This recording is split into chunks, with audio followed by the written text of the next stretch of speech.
Welcome to the 14th class meeting of EECE341, Introduction to Communication Systems. As always, attendance is very important.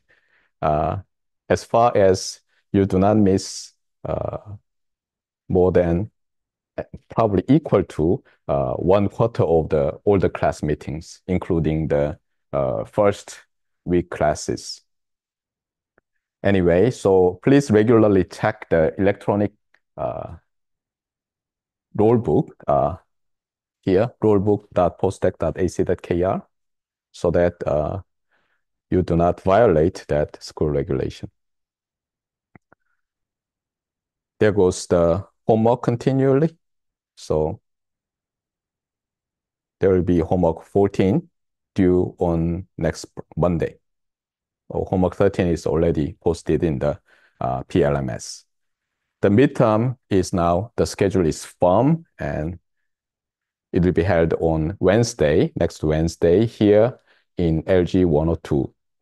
It's an open everything exam except any human interaction. And it covers up to the next Monday's class meeting.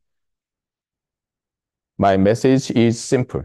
Simplify and visualize to become a better problem solver. Got it?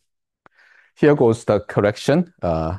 Last time after the class meeting, one of you approached me and pointed out something's very confusing here when I explained the condition for the VSB bandpass filter. So I have put more figures so that you can better understand. Okay. First, I believe I didn't draw this one. So, okay, got it.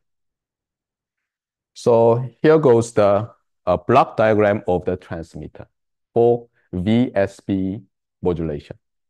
Of course, you can replace this M of t with an affine transform of the message, like some capital A times M of t plus some constant, non-zero constant. But just for simplicity, I use the M of t. And here goes the carrier. So this message modulates the carrier, and we have a real valued bandpass signal. Of course, we assume M of t is real. So this is real baseband. By the way, when communication engineers use capital BB, double B, it means baseband. Got it? You must get acquainted with it. So real baseband signal goes in, and here goes the, of course, real carrier signal. So its product is a real valued bandpass signal. If it is directly applied to power amplifier and transmitted, applied to an antenna, then we call the modulated signal a DSB-SC signal. However, for vestigial sideband modulation, we use a filter. Of course, single sideband transmitter may employ a sideband filter to filter out lower sideband or upper sideband. However, as I told you, having such a very sharp bandpass filter, sharp cutoff bandpass filter in high frequency is hard to implement, or even if you can implement it, it's very costly. So in single sideband transmitter, just assume that the structure is not like this. They rather employ approximate Hilbert transformer and apply the message signal to the in-phase branch of the phase shift modulator and its Hilbert transform version to the lower branch phase shift transmitter, so that the in-phase component has M of t and the quadrature component has M hat of t, which is the Hilbert transform. So this is, you may say that, the vestigial sideband transmitter. So VSB, if you want, VSB-SC transmitter. And of course, this G tilde of t is a real valued. However, it's real passband or band pass signal. So sometimes, but BP is not used. I will use real PB, means real valued passband signal. So output is again real valued passband signal. And it is a convolution of X of t and G tilde of t, where G tilde of t is the impulse response of this VSB filter. Got it? So this is VSB filter. And the next figure was shown in the last class meeting. So X of t shifts the message spectrum to the carrier and negative carrier, but it is filtered by G tilde of t. So G tilde of t may have some spectrum like this. Since G tilde of t is real valued, G tilde of f, its Fourier transform, satisfy conjugate symmetry. Got it? So why this is true? Because it's a real passband signal. Got it? G of t is real passband. G tilde of t, sorry, is real passband. Got it? Now, last time I made minor mistakes, like here I forgot to dividing by 2, but I made a serious mistake where I put tilde here. It was totally wrong. So x of f, the x of f is here, right? X of f is the frequency shifted version of the message, not x tilde. And G tilde of t can be written this form. Last time I said capital G of F plus FC was totally wrong. Okay, so please correct these two lines. Got it? Never say that if this becomes a problem in a question in the midterm and find a capital X of F in terms of M of F and find capital G tilde of F in terms of G, and you just copy last class meetings my incorrect handwriting. Don't claim you are right. Okay, so please correct these two. So here you have capital X of F and capital G tilde of F, which are multiplied together to form the X tilde of F, which is the Fourier transform of the VSB signal. Got it? So product of these two are is the Fourier transform of the VSB. Be careful here. If we multiply these two, see that each one has two terms. So in general, the product has 4 terms. However, the message signal is band limited, right? With bandwidth B. So we assume that, right? And if we choose G tilde to be band limited with the same center frequency or carrier frequency, then as you see that this product becomes 2-term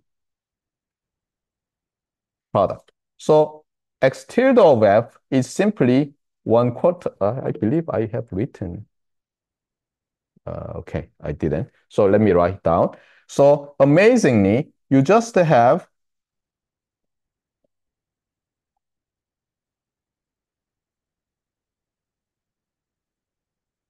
two terms. And you may wonder, what is G here? So let me explain. Yeah. So last time, I claimed that G tilde of t, which is the impulse response of the VSB filter, can be written in this form. Why is it so? Because G tilde is also a real valued passband signal.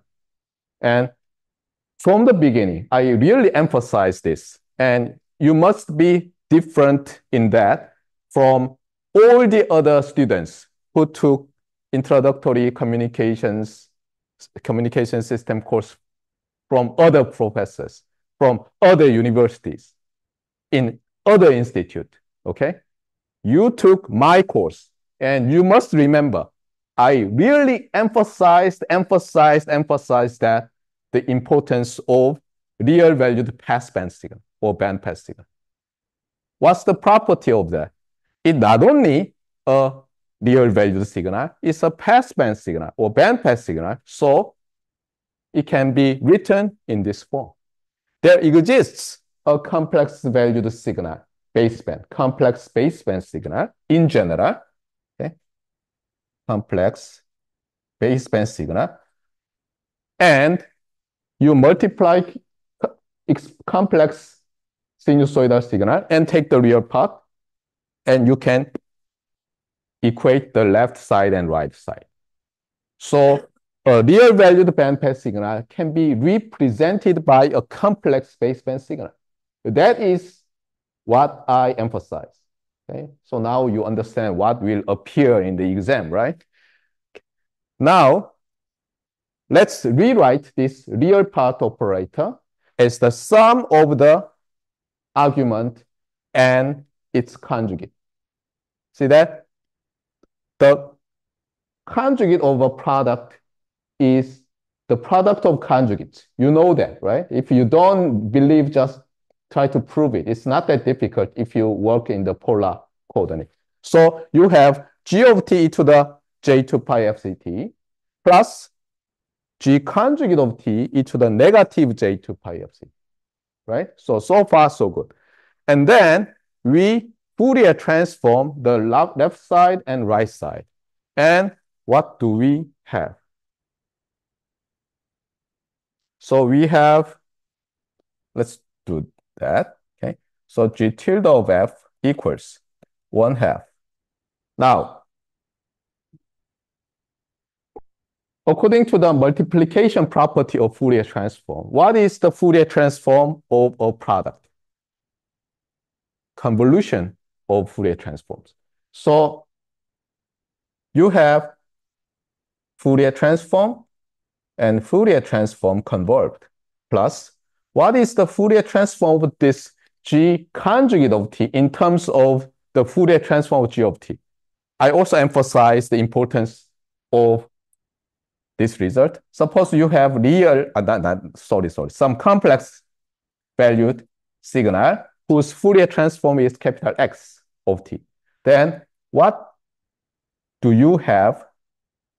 Okay, let me write negative first.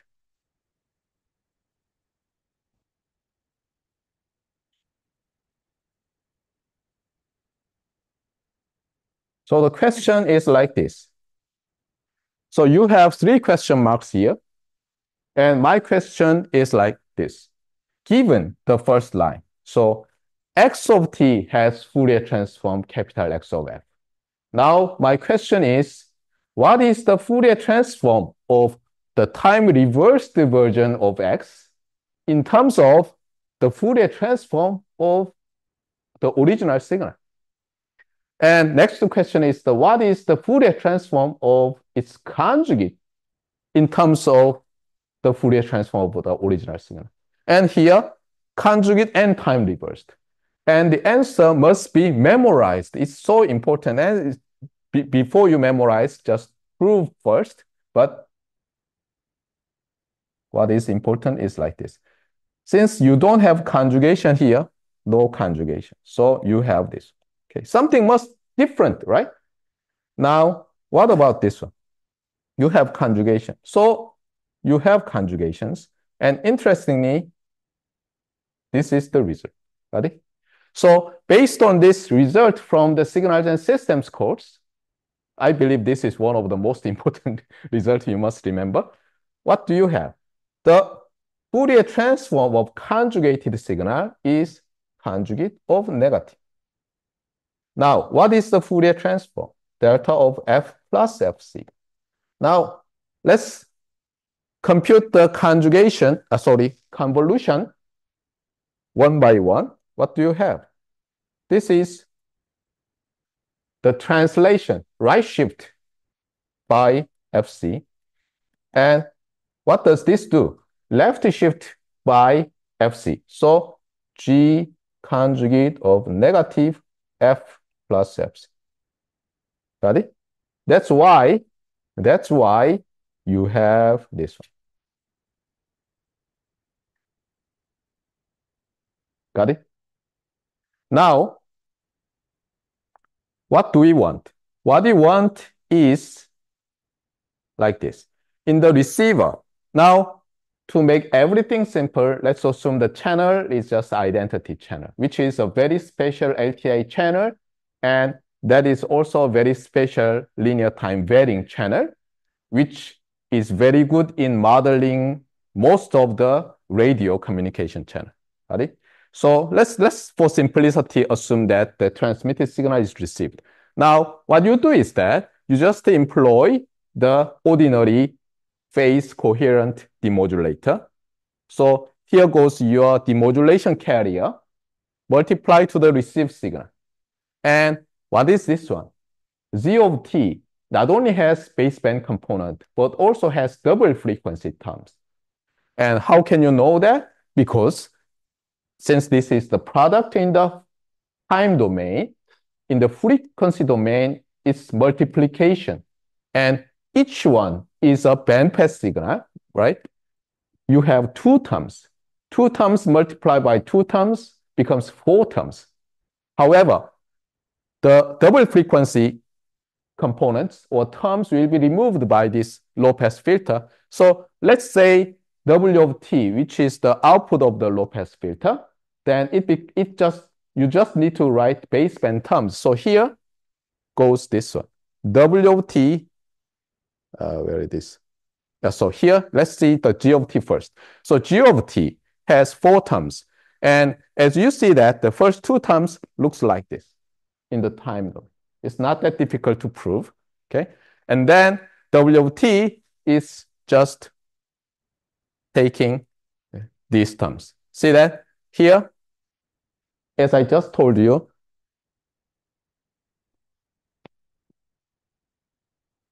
if you multiply the two terms in here and two terms in here and get the baseband terms only, you can show, okay, you fill up, because otherwise you may have to spend a lot of time in the exam. So you can show that W of F is what? The message, which is baseband, times G of F. That is the complex envelope of the bandpass filter Fourier transform. And also M conjugate of negative F times G conjugate of negative F. However, the message signal is what? As we assume, it's a real valued signal. So it satisfies conjugate symmetry. So here, M conjugate of F can be replaced by M of F, and M of F can be factored out. Then what do you have? You have 1/4 message, and what is this? This is G of F plus G conjugate of negative F. And what we want is that it is proportional to the message signal. So just for simplicity, if we take the constant, the unity, then we may say that this is the necessary condition. Of course, you may have some different constant here. You may have none 1/2 here. But what is important is that G of F, which is the Fourier transform of the complex envelope of the bandpass filter, VSB filter, and its frequency reversed conjugate. When they are added, it must be a constant function. It could be some linear phase signal, because you may introduce some delay. Okay, that will be more generalized. So let me see. Then let me correct immediately. So let's do this. Okay. So what we want is that the output is what? A proportion to time delayed version. Okay. Then what do we have? This must be something like 1 times e to the j 2 pi f tau 0. So what you want is that there exists some tau 0. It could be 0. In that case, it becomes 1, right? And a constant so that g of f plus g conjugate of negative f becomes proportional to a linear phase component. Got it? But for simplicity, we may just say that this is 1. Got it? So as I repeatedly say, we just simplify. Sometimes just assume that there is no phase difference. Sometimes the gain is 1. Sometimes channel is just identity channel. We make a lot of simplification. Why do we do that? Because if we start from the beginning, if we put every possible parameter in the problem, sometimes we just do not understand the problem because the problem becomes too complicated or too complex. So we simplify, keeping some essence, not all essence of the problem. We still cannot solve. What do? We take out some essence of the problem, but still keep some important essences of the problem. Simplify until you understand and solve the problem. Then you reverse what you have done. And sometimes you can go further by generalizing the original problem. Got it? So this is the idea. And precisely speaking, the necessary and sufficient condition is that the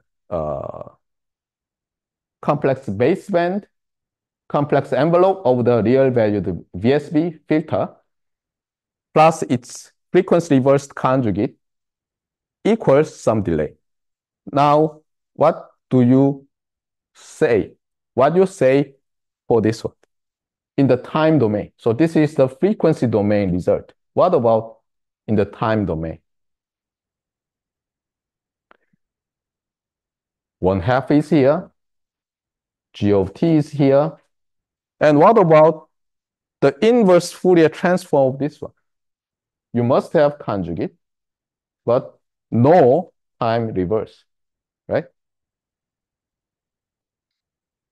And what about this? This is some c times delta t minus tau 0, right? Now, what is this one? This is the real part of g of t. So amazingly, not many book talks about this one, but what we need is this one. The complex envelope of the VSB filter must satisfy what? Its real part is delta of t. But the problem is this one. Here, this required only on the support of M of f. So this is not correct. Okay, this could be replaced by some sync pulse with some delay. Okay, so work yourself. Got it? By the way, there was one more error or something when I talk about heterodyne receiver or heterodyne.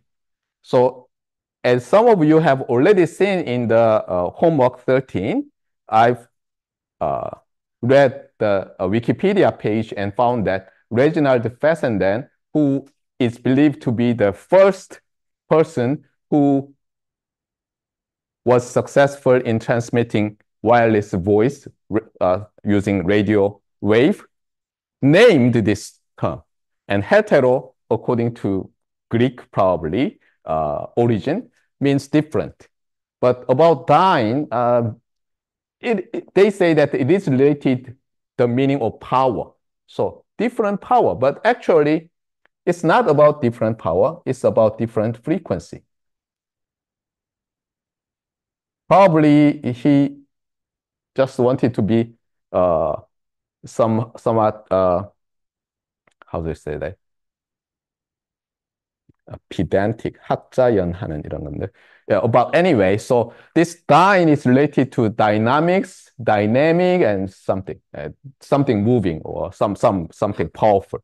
Anyway, And also, for the clarification, I have written down some common acronym. I already told you, BB now means baseband. IF means intermediate frequency. RF means radio frequency. So I'm going to use this one again and again and again, just for simplicity. Okay. Here goes the overview of the course. We are still studying chapter 3, and many of your friends in other universities will say that, hey, what's going on in your class? We finished chapter 4 and we moved to chapter 5 2 weeks ago, something like that. And I don't like that, okay?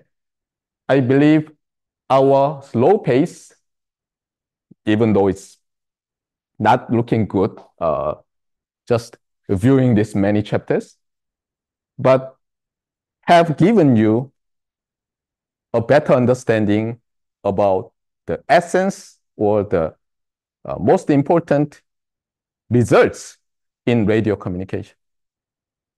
What is that?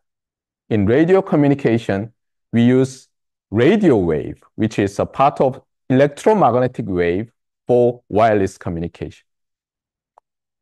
To generate radio wave, we use antenna. And apply, in order to make the antenna generate radio wave, we apply radio frequency electrical signal generated by radio frequency circuits connected to electrical some baseband circuits. Got it? That is the idea. And the signal applied to an antenna can be, even though it's still a radio wave, precisely speaking, but it can be viewed as a real valued bandpass signal. That is the key to understand entire radio communication, and you never make any mistake. Okay, so real valued bandpass signal is applied to an antenna, and real valued bandpass signal, after properly choosing the carrier frequency and phase, can be written as what? Real part of a complex baseband signal times e to the j 2 pi fct plus theta. That is the key. Anyway, so actually, many of you later, probably if you take digital communications course next semester from me or some other professors, will say that, hey, the previous course was mostly about analog communications, and what's the use of that? I also thought in that way when I was at your age. So when I was asked to teach this course in this semester, I thought a lot about what should be taught in this course for further study in radio communications. And this is the answer. You must understand the importance of real valued bandpass signal as its relation to radio communications. Got it? So see that these lines are all related to those what I told, right? Again, x tilde is written in this way. You must be able to do this. Got it? I didn't show why this appears here, but you do it, okay?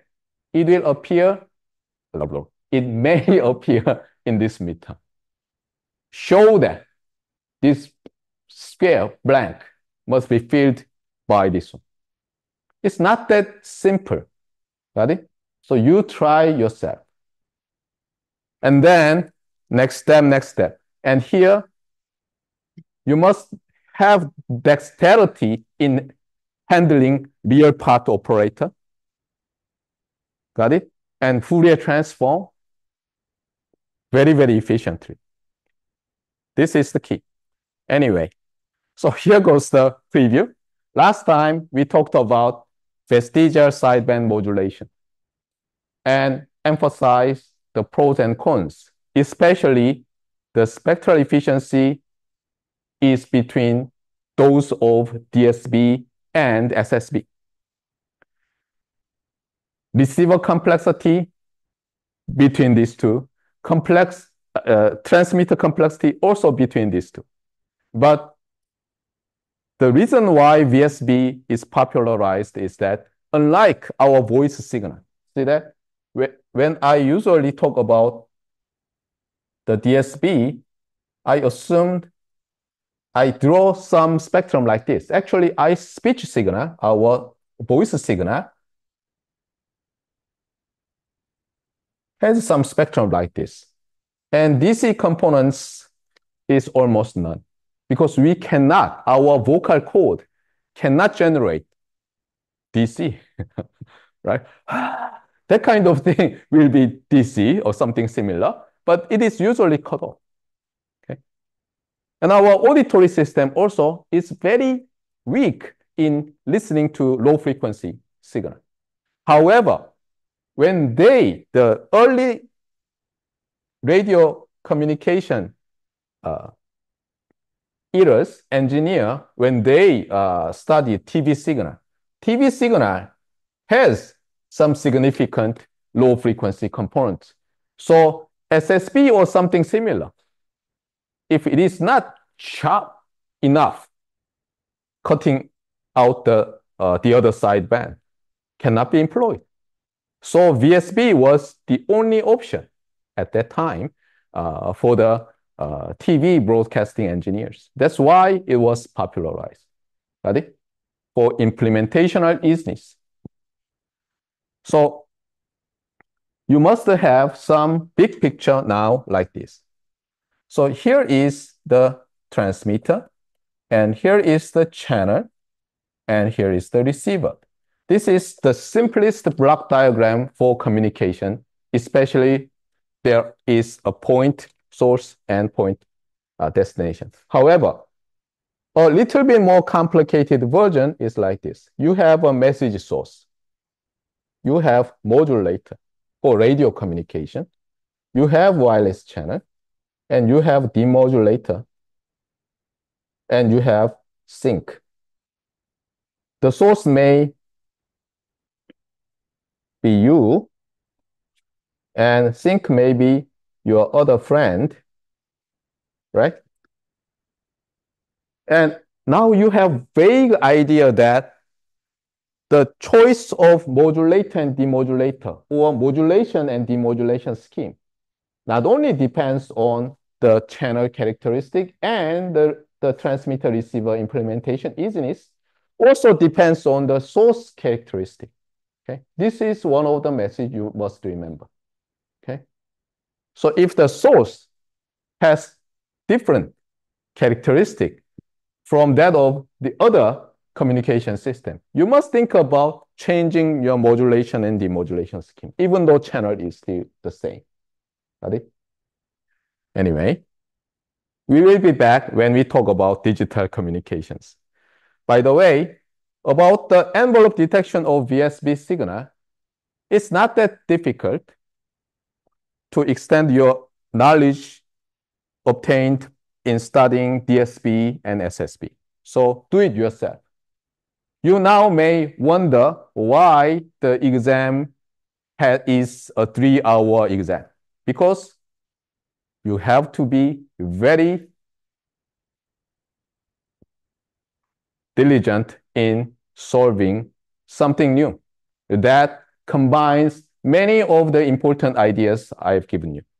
And this envelope detection of VSB signal may be one of the candidate problems. So do it yourself. Got it? Now, in the last part of the last class meeting, I talked about up conversion and down conversion and heterodyning, and we will be back with that issue. So here goes the figure we've seen last time. So in the previous class meetings, we had in the transmitter an RF mixer. We have in the receiver antenna and possibly low noise amplifier, and we also had a mixer that converts back this real passband signal to baseband signal, and of course with twice the carrier frequency component. And that was what? RF mixer. So this is an RF mixer. And some of slides are all about these RF mixers. And the simplest one was what? For example, you have a received signal, that is the message times carrier. The local oscillator in the receiver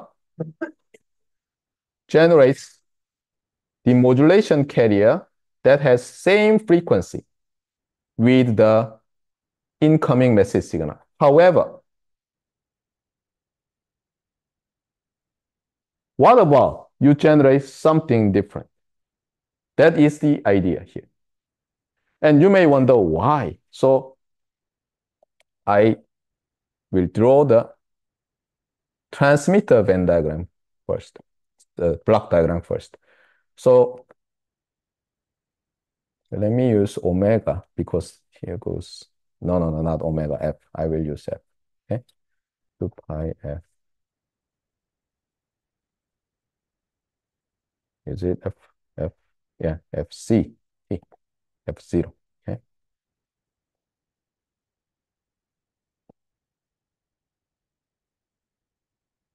Okay, so this is the simplest block diagram.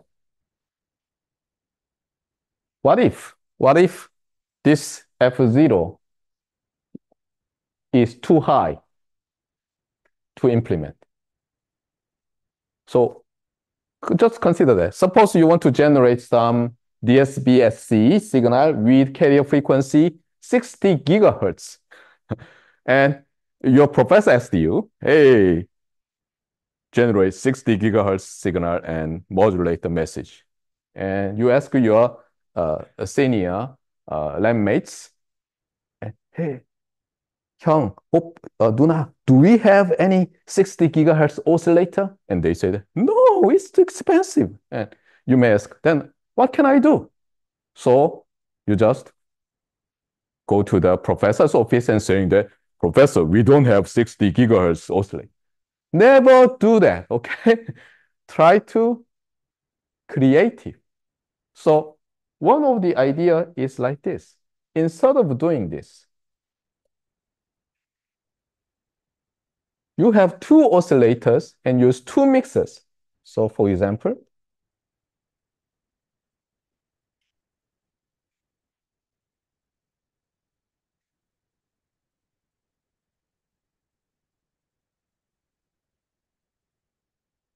of course, you must have theta 1 and theta 2 because two oscillators definitely have different phase. But anyway, so what about this? What will happen here? Of course, what you want is that this output is this one, or this output contains that one somehow. And what else? The frequency, center frequency of this output is F0, right? And these two intermediate frequency, 1 and 2, are much lower than this one, or at least half, something like that. So you found, suppose that, two 30 gigahertz oscillators. What do you do? So you put 30 gigahertz oscillator output here, 30 gigahertz oscillator output here, and expect 60 gigahertz signal. Or you have found 40 gigahertz oscillator and 20 gigahertz oscillator. You put here and hope that this contains 60 gigahertz signal. What do you think?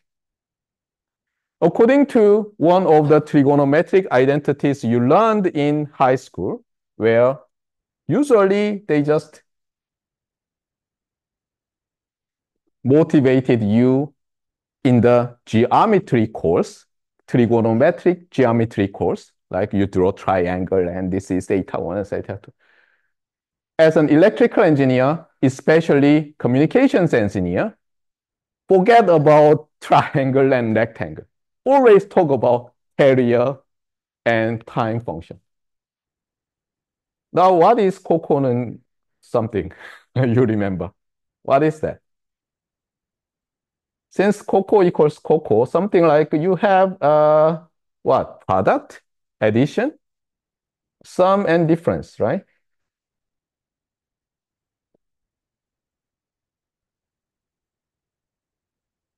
Is it correct? Is it correct? 1/2? Do you have something like this? Right? Now, instead of theta 1 and theta 2, think about this one.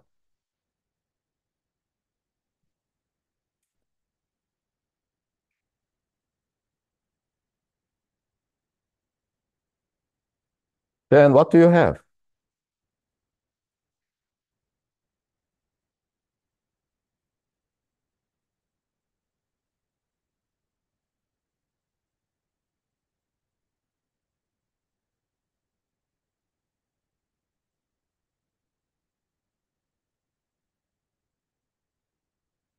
Am I correct? So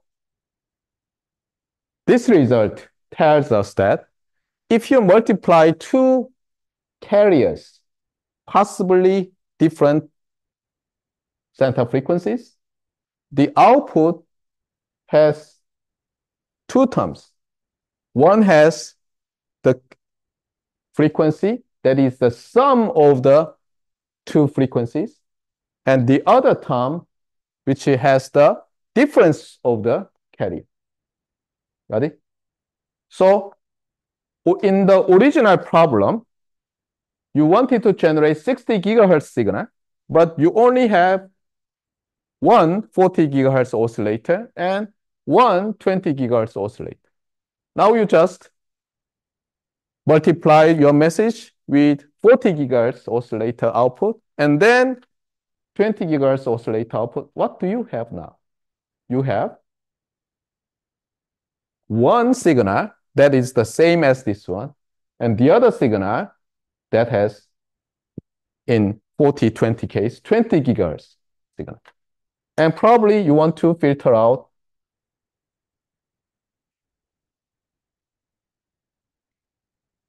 that 20 gigahertz signal. By the way, when you talk about filter, we have some notation, which is very useful. And some of you have seen something similar in your family car or taxi. Actually, there is a ventilation outlet, and it shows something very similar to this. And this wave means something passes. Okay? And here, if you cut out, what does that mean? This is a bandpass filter. See that? Only the middle wave does not have this slash. Got it? So then what would be this filter? Low pass filter. Got it? So this is a low pass filter. This is a band pass filter. And of course, this band pass filter only passes what? The desired signal at 60 gigahertz. So sometimes you write something like this. Got it? So 40, 20, or 20, 40 if you want. Okay. So isn't it amazing? This is the technique called heterodyne. Okay. So you want to generate some frequency, but you don't have oscillator that generates that frequency signal. And what you do is that you find two frequencies whose sum or difference corresponds to that target. Usually, the two frequencies will be lower, so you may want to use sum becomes the desired frequency, but not always, okay? Not always. Anyway, so this was the idea of Reginald Fessenden, who believed to be the inventor of AM, who believed to be the first person who was successful in wireless radio voice. This is heterodyne, okay? When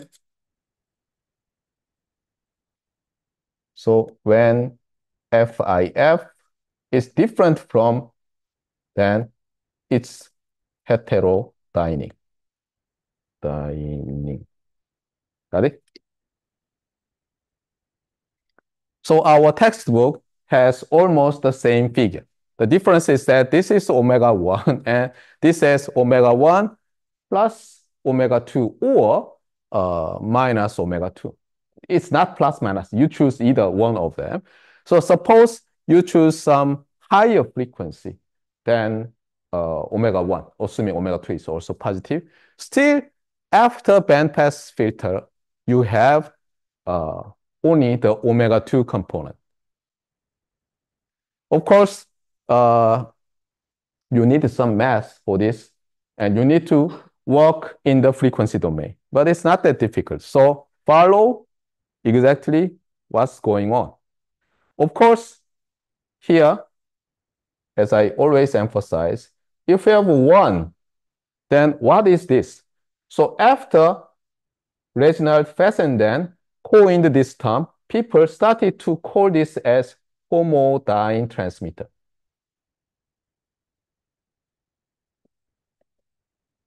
Of course, some people really hated this one because if this is heterodyne,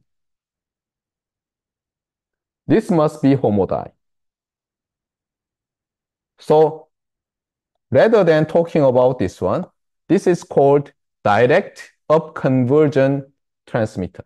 Okay, so this is direct upconversion TX.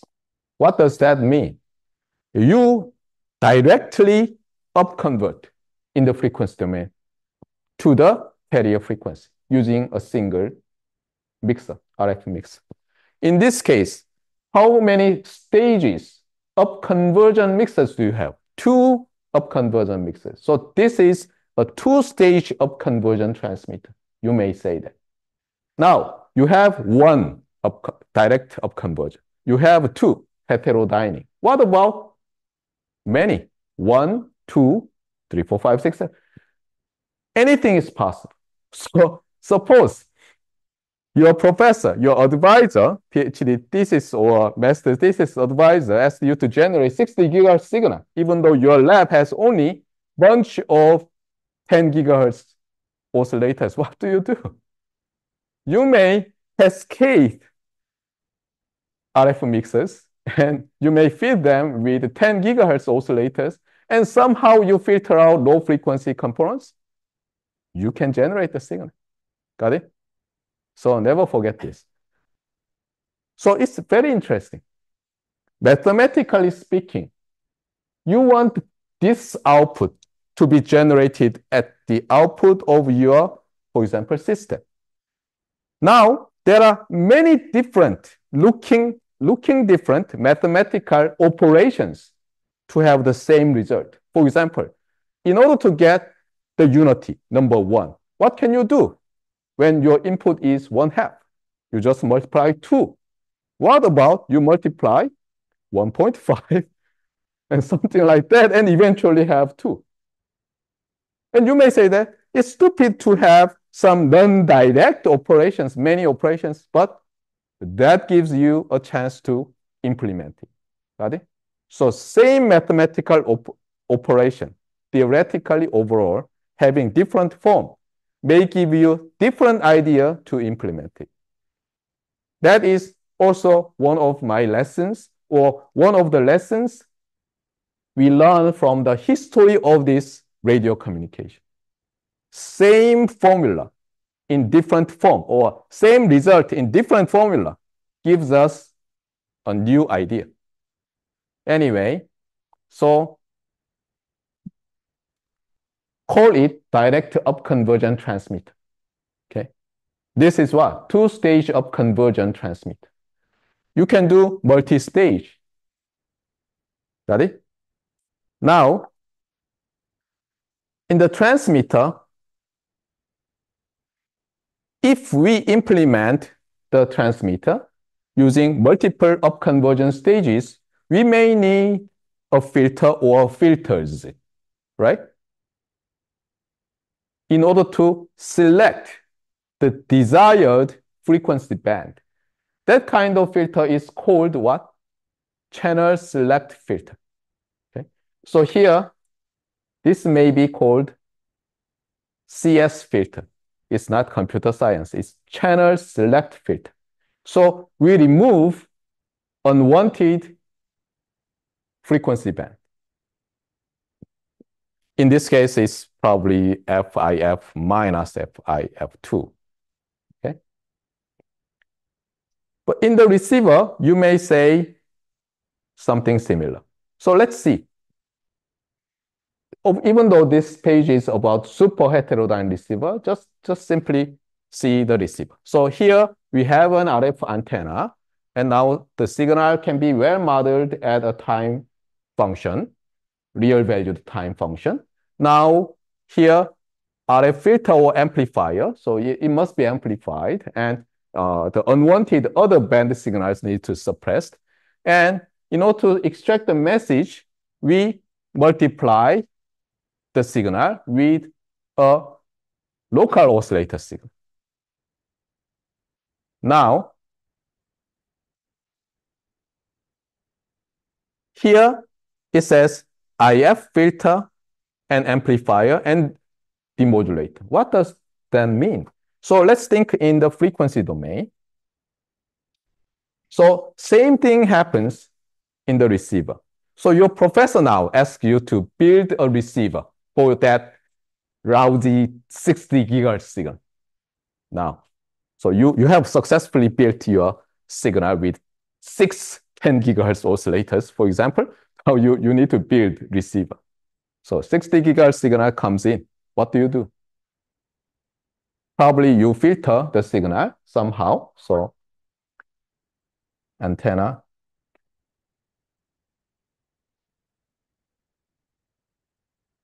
receive antenna. And usually you have pre-select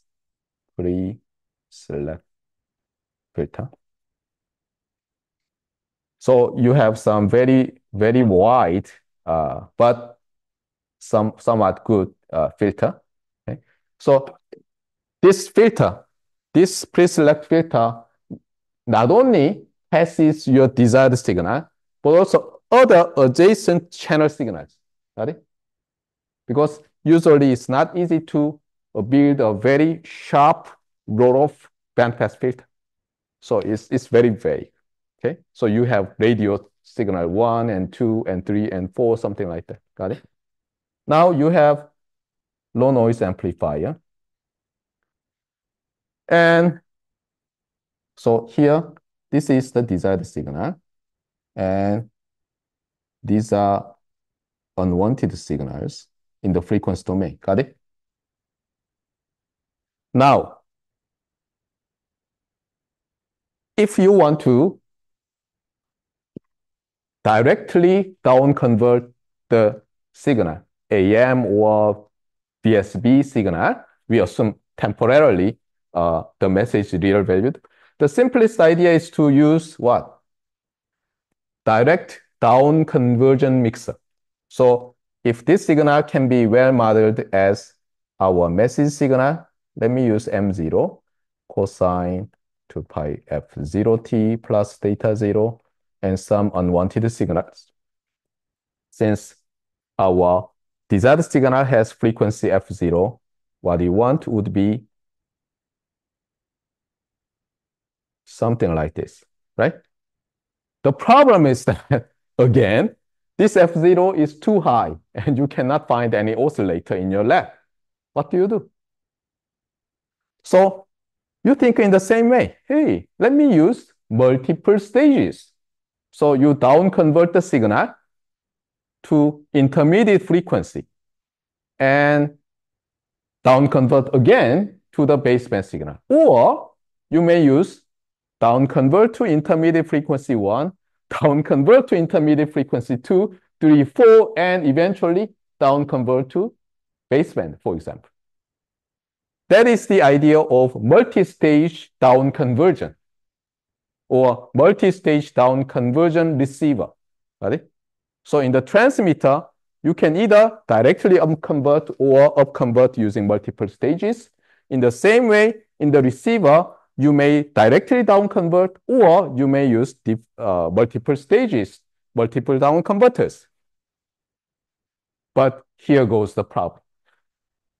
And the name of this problem is so important, and it is called image frequency problem, or many people say image band problem. So here goes the term, image band or frequency problem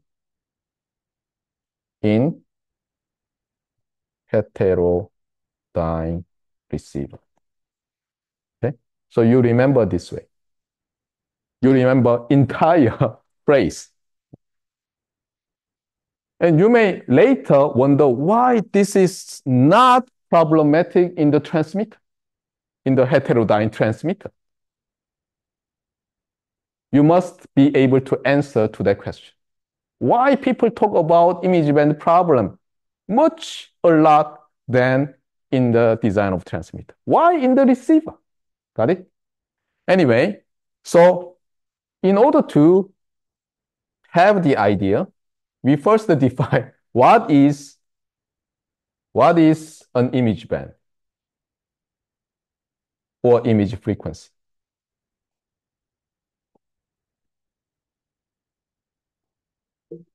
And here goes an example to show what is the image band. So suppose this is your, let me see. This is not that good. Okay. Just a second. What do they talk about?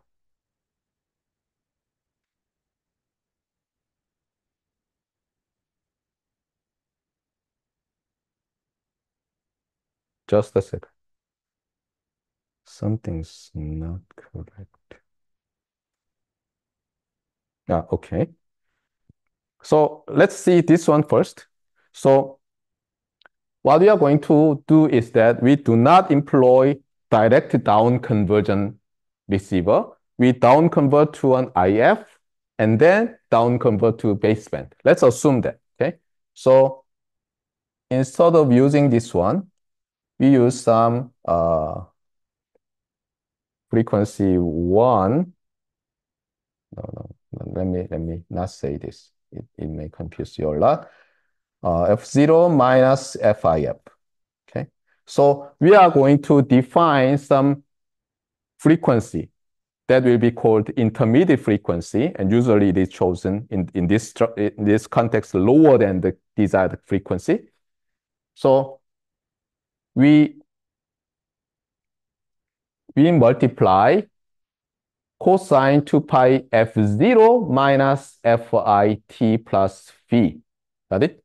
So suppose the signal is 60 gigahertz signal. Now your IF is 20 gigahertz. So you multiply 40 gigahertz signal. Got it? Now let's see what happens at the output. And you may say that we will have desired signals 20 gigahertz translated version. And what? Since our received signal is 60 and that has 40, then we will have sum of the frequency. So that is the idea. So think about this way. So suppose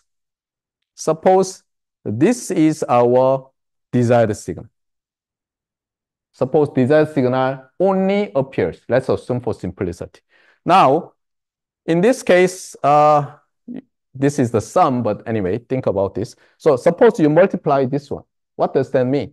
Your output will be what? Sum of these two frequencies and difference of these two frequencies. So this one is right shifted and left shifted. So you have two terms. The problem is that suppose you had unwanted signal here. So this is desired.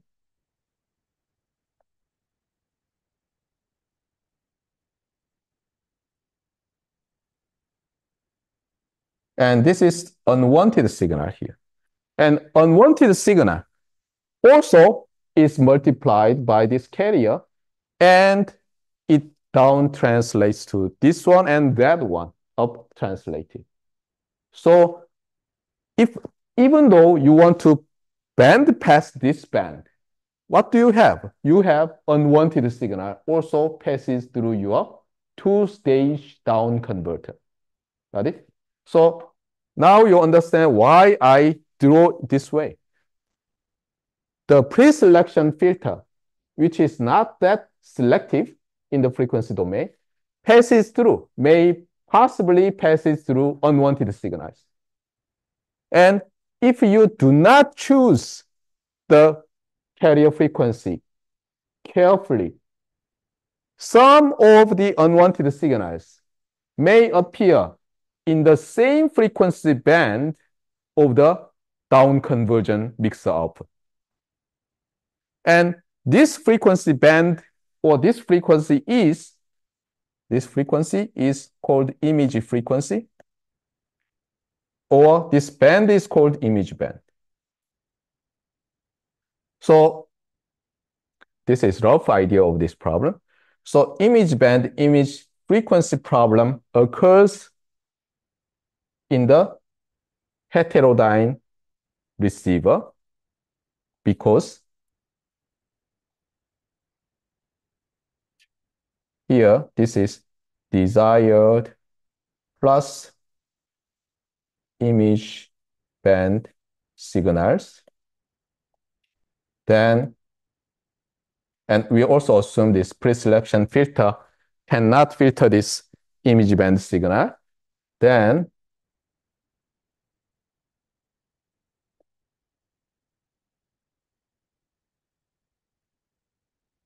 here,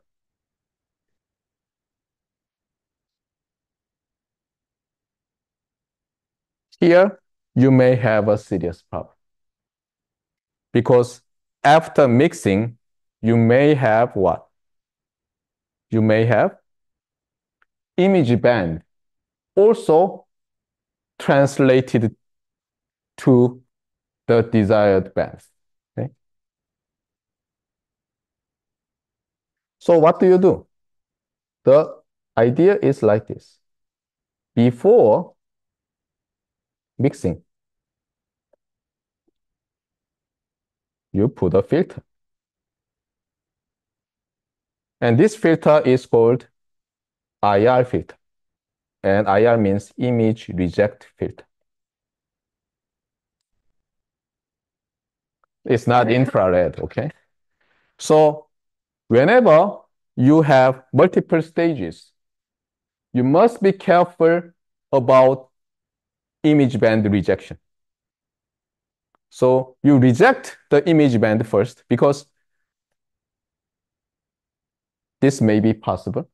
Or it's like this. Sometimes your pre-selection filter, if you choose the first stage carrier very carefully, then there is no signal to be translated, no image band. So what you do is that sometimes you have multiple stages.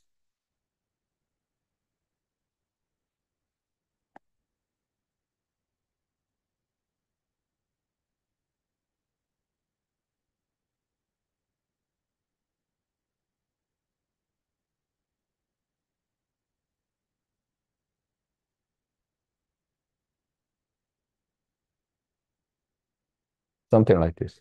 Got it? So if possible, before mixing, put an image reject filter. So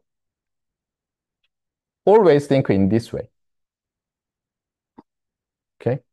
Before mixing, reject the image if there is an image band. Okay? So here I said we may not need image reject filter if we choose this one, because this pre-selection filter may have rejected already the image band for this f1 hertz. So image band is determined by what? The desired signal and also your mixing frequency. So by carefully choosing the mixing frequency, sometimes you don't need image rejection before mixing.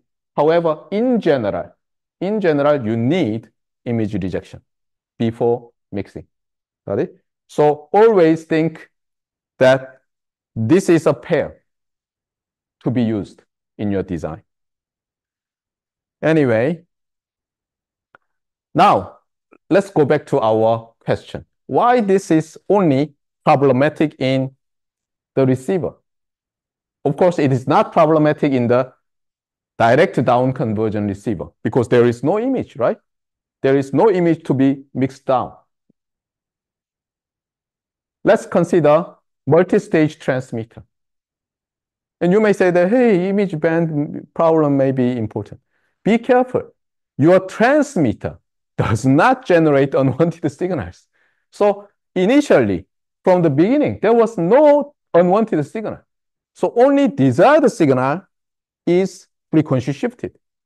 That's why people don't think too much about image band problem in the transmitter.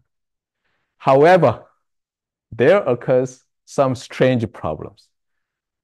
Actually, that really occurred in our nation. So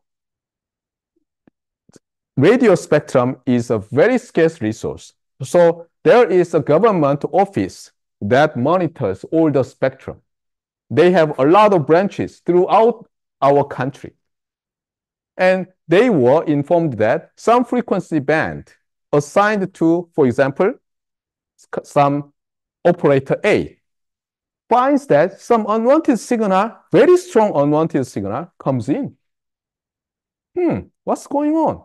So they reported, and this office started investigation. It turns out that in one of the transmitter, see that? Some other transmitter. So you have transmitter, right?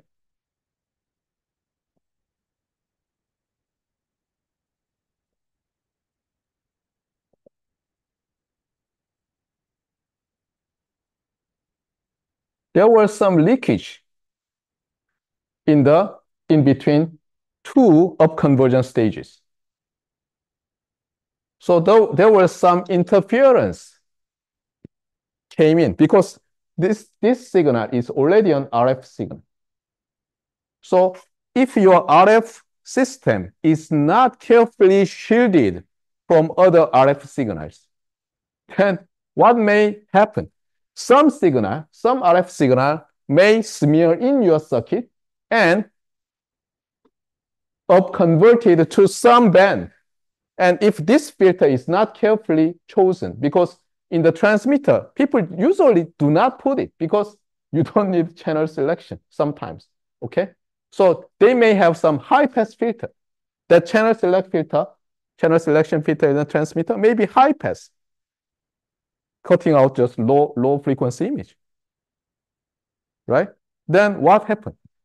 This signal appears here with strong power in some unwanted frequency band. If that happens, you may be penalized a lot, actually, because this radio frequency is so important resource. So according to the law, you may be punished, even maybe fined or put in jail, okay? Anyway, and something similar also happened in our early stage of cable TV broadcasting. So it's before you were born. It was 1990 something, okay? And the cable TV broadcasting started. And in the beginning, the cable TV broadcasting companies, they wanted to look similar to our public TV.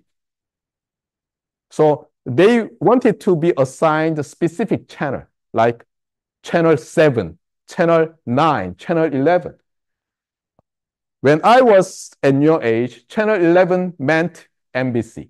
Channel 9 meant KBS. So they wanted channel 15 to be Donga TV, channel 17 to be JTBC, something like that. Of course, now it's okay, right? However, in the early stage of cable TV, they asked that number because that number looks very good and may somehow deceive the audiences so that they can be more popularized. So government auctioned the channel and they purchased. The problem is that there was some system already deployed a lot that generates interference to some specific cable TV channel. This cable TV company got angry because they were jammed every day, every time. So suddenly, in a few years, this channel assigning method is just gone.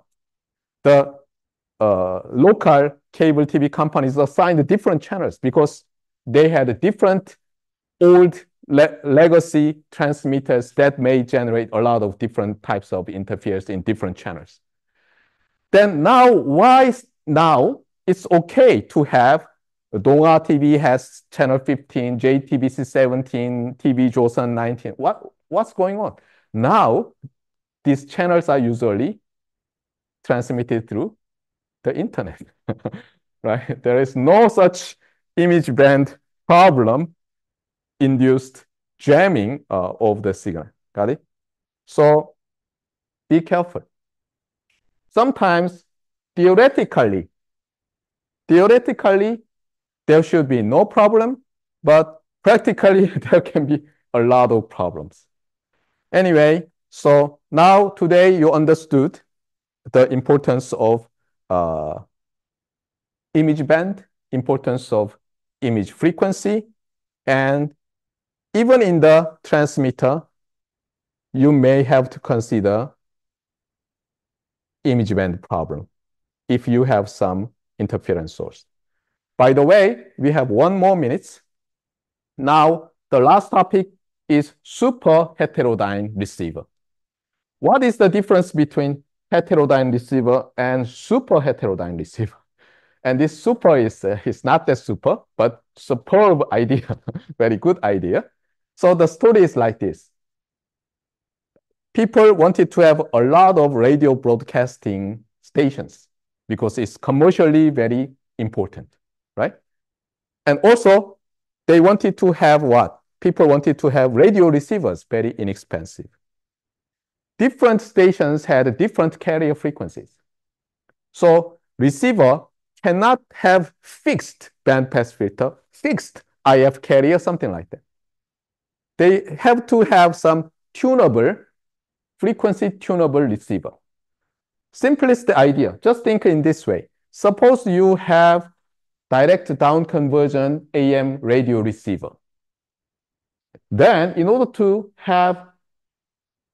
tune to some specific station, you may have to generate what? Different carrier frequencies whenever you switch the channel. That's not that easy, okay? So what do? They have heterodyne receiver. So in the first stage, for example, they have, for example, fixed frequency. So down convert to some manageable frequency. In the second stage, now it's low frequency signal, so they have tunable oscillator. But when they tune, actually, they have strange idea. In order to select only the desired channel, they have fixed IF filter. So every signal has what? The output of the IF to the same frequency band when you tune to the desired signal. So that is the idea of super heterodyne receiver. And we will come back to that topic. And next Monday, I'm going to finish up the chapter 3. And there are a lot to be talked about, like interference, which I will defer to the discussion in the frequency modulation. But we will talk about analog pulse modulation, especially pulse amplitude modulation. And also we will talk about multiplexing, which is learned already in your signal gen systems. And then we are going to see some topics, but mostly done in a class meeting. Okay, that's all for today.